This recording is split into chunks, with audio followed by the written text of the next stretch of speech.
Bismillahirrahmanirrahim. Assalamualaikum warahmatullahi wabarakatuh.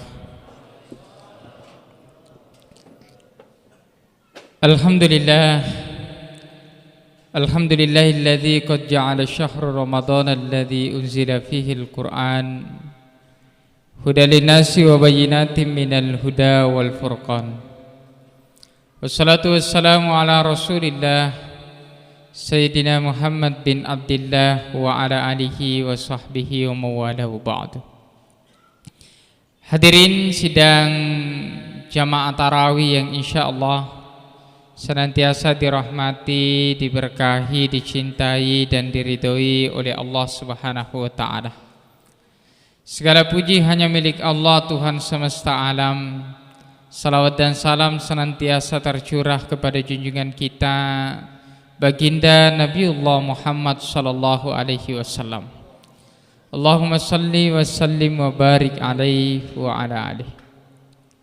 Hadirin yang dimuliakan oleh Allah, insyaallah untuk kesempatan yang berbahagia ini Pak Ustaz tidak lama ceramah. Karena Pak Ustaz juga mengerti bahwa barusan tadi maghrib banyak yang sudah berperang, banyak yang merapel makan siangnya seperti 3 kali makan siang. Hadirin yang dimuliakan oleh Allah, itu kalau kita ceramah ada jamaah biasa yang bercahaya mukanya. Kenapa bercahaya mukanya Pak Ustaz? Apa karena sikirina? Ternyata bukan, hadirin yang berbahagia, tetapi karena cahaya HP-nya yang terpantul yang selalu pencet-pencet, akhirnya bercahaya mukanya. Tapi di sini tidak ada saya lihat yang HP. Yang kedua, ada juga kalau kita ceramah sibuk juga ceramah dibawa, seakan-akan tidak cukup itu ceramahnya Pak Ustaz, jadi natambah yawa. Tapi dari tadi kita cari di sini orang yang ribut cerita tidak ada, ya. Semuanya khusyuk mendengarkan tausiah ceramah agama. Hadirin yang dimuliakan oleh Allah Subhanahu wa taala, perjalanan hari demi hari, bulan ke bulan, pekan ke pekan berganti. Sekarang kita sudah berada lagi pada bulan Ramadan. Dan hadirin yang dimuliakan oleh Allah, tidak terasa kita sudah mendekati pertengahan bulan Ramadan. Baru rasanya kemarin kita mulai sholat tarawih. Sebentar lagi hadirin yang berbahagia, Ramadan ini akan pergi dan meninggalkan kita semua. Perjalanan waktu dengan segala aktivitas kita, segala kesibukan keseharian kita akan mengantarkan kita pada Ramadan tahun depan. Setiap tahun tiba, setiap tahun Ramadan datang, begitulah waktu silih berganti hadirin yang berbahagia. Tetapi ada satu ketika nanti engka sewa waktu mati pole yar ulan ramalang. Bulan Ramadan datang tetapi kita tidak mampu lagi untuk melaksanakan puasa di dalamnya. Nariul lemat tarawih. Kita tidak mampu lagi untuk memperbanyak amalan dan ibadah sunnah. Kenapa? Sebab mungkin saat itu kita sudah dipanggil menghadap kepada Allah Subhanahu wa taala. Kita mau tidak mau, rela tidak rela, kita suka atau tidak suka, kita siap atau tidak siap. Ketika umur yang Allah pinjamkan kepada kita telah habis, ajal yang Allah tetapkan bagi kita telah sampai, dan batasan yang Allah tulis bagi kita telah sampai pada titik akhir penghabisannya. La yastakhiruna sa'atan wa la yastaqdimun. Umur kita tidak bisa ditambah-tambah sedikit pun dan tidak bisa dikurang-kurangi sedikit pun. Maka dari itu matuat tariolo dek nari sambung anu maponco dek nari tepe anu malampe. Sesuatu yang ditakdirkan oleh Allah pendek tidak bisa kita tambah-tambah waktunya, dan sesuatu yang sudah ditakdirkan oleh Allah panjang tidak bisa kita peringkas. Oleh karena itu hadirin yang berbahagia, menjadi pelajaran besar bagi kita. Begitu banyak saudara kita yang tahun lalu masih tarawih bersama kita, merayakan hari raya Idul Fitri bersama kita, masih sholat Idul Adha bersama dengan kita, tetapi tahun ini mereka sudah tidak bisa bersama dengan kita pada Ramadan tahun ini. Kenapa?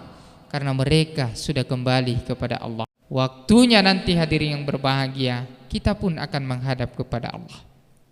Mungkin saja Ramadan tahun ini adalah Ramadan terakhir yang Allah anugerahkan kepada kita.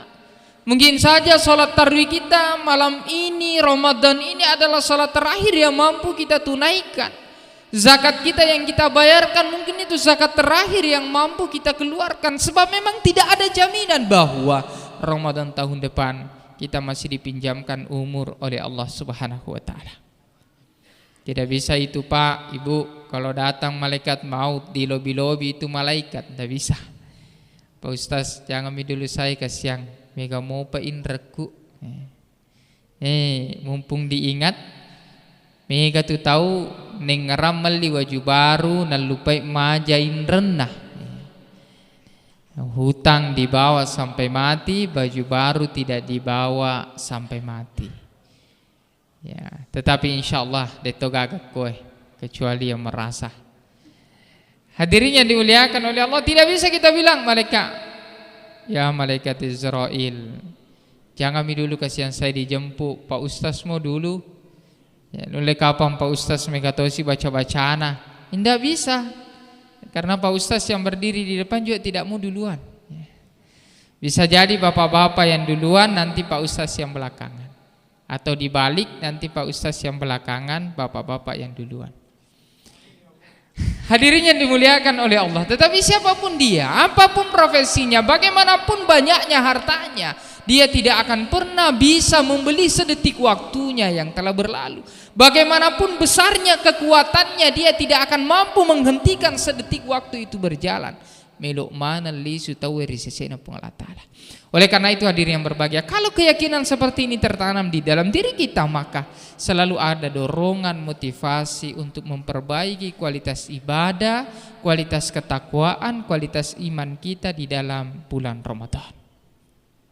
Nah hadirin yang dimuliakan oleh Allah, Ramadan kita jadikan sebagai amalan agar kita menjadi pribadi yang betul-betul dicintai oleh Allah, dirindukan oleh Rasulullah sallallahu alaihi wasallam, dan surga menjadi tempat kembali bagi kita dengan keberkahan Ramadan. Nah sabab ia tu idi rupa tawe ia tu kampota tania ripalopo, tania rilu, tania riwajo, tania ri Sulawesi, tania ri Indonesia. Tetapi kampung kita sebenarnya adalah di akhirat kelak. Apakah kita akan kembali ke surga atau justru akan ditenggelamkan di dalam jurang-jurang neraka?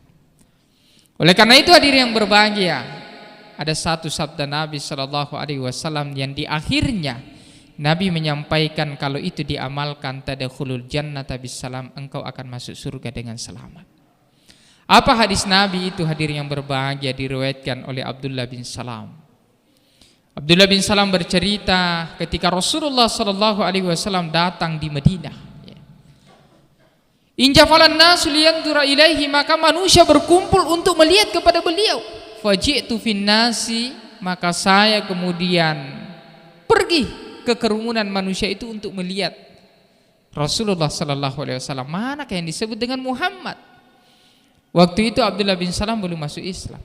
Falamma istabantu wajah Nabi sallallahu alaihi wasallam, ketika saya melihat wajah Nabi, kata beliau, fa'araftu anna wajhahu laisa min wajhin kadzab, maka langsung terbesit di dalam hati saya bahwa wajah beliau bukanlah wajah seorang pembohong seperti yang dituduhkan oleh orang-orang musyrikin Mekah. Fakana awwalu ma qala bihi, apa yang pertama kali beliau sabdakan, apa yang pertama kali beliau ucapkan, apa yang pertama kali beliau wanti-wantikan kepada penduduk Madinah, hadirin yang berbahagia? Nabi langsung menyampaikan kepada sahabat, afsus salam, ayuhan nas, wahai manusia, afsus salam, sebarkanlah salam. Inilah pesan pertama Nabi sallallahu alaihi wasallam. Oleh karena itu kita sebagai seorang muslim, salam bukan hanya diucapkan dengan lidah, assalamualaikum, diucapkan setiap kali kita sholat, salam ke kanan dan ke kiri. Tetapi hadirin yang berbahagia, Salam itu kita yakini di dalam hati kita, kita ucapkan dengan lidah kita, lalu kita amalkan nilai-nilai salam di dalam perbuatan keseharian kita. Komak balu ki asli moga ye asli padahal kawe. Nah, hadirin yang berbahagia, siaga ye siddi kilo jepuk de panarapi isi kilo. Nah, hadirin yang dimuliakan oleh Allah, ini artinya dalam profesi kita belum bisa memberikan keselamatan kepada orang yang berada di sekeliling kita. Nah, orang yang mengamalkan nilai-nilai salam di dalam kehidupannya, apapun profesinya, apapun latar belakangnya, apapun pekerjaannya, dia berusaha untuk memberikan manfaat kepada orang yang berada di sekelilingnya melalui pekerjaannya. Dia menjadi pemerintah yang amanah. Dia menjadi guru yang niat mencerdaskan anak-anak bangsa. Dia menjadi polisi yang melayani masyarakat.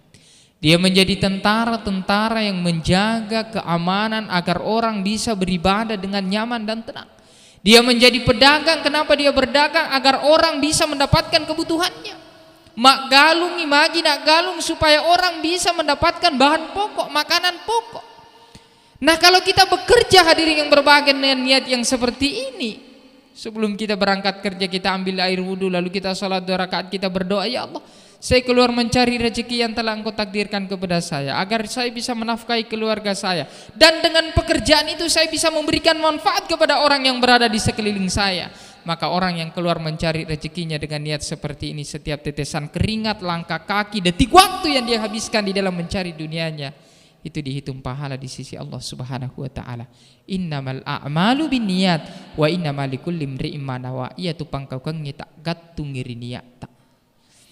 Maka kalau hadir yang berbahagia dengan profesi kita berniat untuk memberikan manfaat kepada orang, maka kita tidak akan melakukan penipuan, tidak akan melakukan sesuatu yang bertentangan dengan apa yang telah digariskan oleh Allah Subhanahu wa taala. Kemudian Nabi menyampaikan, wa ata'imut ta'am, berikanlah makan kepada orang-orang yang kelaparan. Bulan Ramadan hadirin yang berbahagia, bulan besar bagi kita yang menjadi pelajaran bahwa di bulan inilah kita bisa berbagi dengan orang-orang melalui bersedekah kepada fakir miskin, membawa sajian buka puasa di masjid, sehingga orang yang memakannya hadirin yang berbahagia, orang yang berpuasa, kita dapatkan pahalanya tanpa mengurangi pahala mereka sedikit pun. Itulah salah satu orang yang dirindukan oleh surga dalam hadis Nabi yang lain, yaitu al-mut'imil ji'an, orang yang memberikan makan kepada orang-orang yang kelaparan. Hadirin sidang jamaah tarawih yang dimuliakan oleh Allah. Kemudian Rasulullah melanjutkan hadisnya, wasilul arham, dan sambunglah tali silaturahmi, wasallu bil laili wan nasu niyam, dan salatlah pada malam hari di tengah orang-orang yang terlelap di dalam tidurnya. Kita bangun bermunajat kepada Allah, meninggalkan segala kesibukan duniawi kita. Kita menghadap kepada Sang Pencipta. Kita berdoa kepada Allah agar kita dihidupkan dalam keadaan beriman, diwafatkan dalam keadaan husnul khatimah. Kalau ini kita lakukan, Nabi menutup hadisnya dengan kata-kata tadkhulul jannata bisalam, kalian akan masuk surga dengan selamat. Mudah-mudahan ada manfaatnya yang benar dari Allah Subhanahu wa taala, yang buruk dari kekurangan, kehilafan dan kebodohan kami sendiri.